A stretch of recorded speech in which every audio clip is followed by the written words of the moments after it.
அஸ்ஸலாமு அலைக்கும் வரஹ்மத்துல்லாஹி தஆலா பரக்காத்துஹு. ஏக இறைவன் அனைவருக்குமே அருள் புரிவானாக. ஆமீன். பிஸ்மில்லாஹிர் ரஹ்மானிர் ரஹீம். ஒரு நாள் ஒரு நபர் இரவில் எழுந்த கதையின் ஒரு சிறு தொகுப்பு தான் நாம் பார்க்க போகிறோம். அதாவது என்னவாயிற்று என்றால், ஒரு நபரை நான் சந்தித்தேன். அவர் என்னிடம் கூறினார், ஒரு நாள் இரவு விழித்தெழுந்தேன், எனக்கு தூக்கம் துளைந்தது. சொப்பனம் கண்டாயோ என்று கேட்டால், நான் சொப்பனம் எதுவும் காணவில்லை. சிந்தித்து கொண்டே இருந்தேன். மீண்டும் படுத்தேன், உறக்கமில்லை. திரும்பி படுத்தேன், உறக்கமில்லை. எழுந்து முகம் கழுவி விட்டு படுத்தேன், உறக்கமில்லை. தண்ணி அருந்தி விட்டு படுத்தேன், அன்றும் உறக்கமில்லை. என்னவாக இருக்கும் என்று சிந்தித்த பொழுதுதான் எனக்கு சிந்தனை எட்டுகிறது. வேலையின் அசதியால் நான் இஷா தொழுகையை மறந்து விட்டேன். பார்த்தீங்களா? அல்ஹம்துலில்லாஹ், அல்லாஹ் போதுமானவன். வேலையின் அசதியால் நான் இஷா தொழுகையை மறந்து விட்டேன்.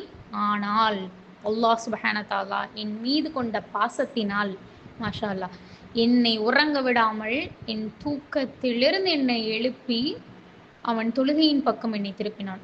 ஷைத்தான் என்னை உறங்க வைக்க முயன்றான். நான் உறங்கினேன். ஆனால் தஹஜ்ஜுத் நேரத்தை எட்டிவிடும் முன்பே அல்லாஹ் தட்டி எழுப்பி விட்டான் தொழுகையில் நிற்க. உடனடியாக ஒது செய்தேன், சல்லாவில் நின்றேன், தொழுதேன். இஷா தொழுகையை முடித்துவிட்டு சற்று அசரலாம் என்று கண் மூடி தூங்க ஆரம்பித்தேன். அல்ஹம்துலில்லாஹ், நிம்மதியாக தூங்கினேன்.